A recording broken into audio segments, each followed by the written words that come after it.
শুভ সকাল বন্ধুরা।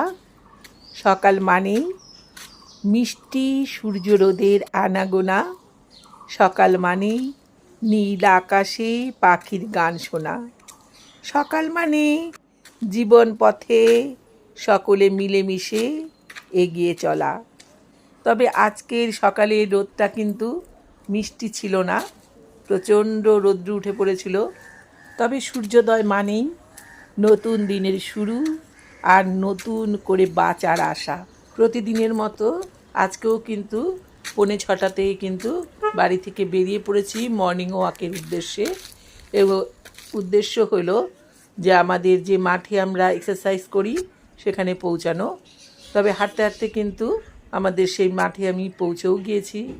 এখানেই দেখলাম আগে থেকেই অনেকেই 2-4 জন আসতে শুরু করেছে।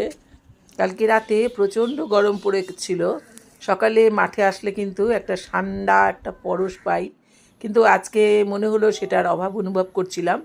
আজকে মাঠের ওয়েদারও কিন্তু একটু গরম গরমই ছিল, আর সূর্যদেব একটু উঁকিঝুঁকি মারছিল, কখন উঠে পড়বে জানি না। তবে আজকে ওয়েদার দেখে মনে হচ্ছে আজকেও প্রচণ্ড গরম পড়বে। আমাদের এক্সারসাইজ শেষ, এবার বাড়ির পথে। টাটা, তোমরা ভালো থেকো, সুস্থ থেকো।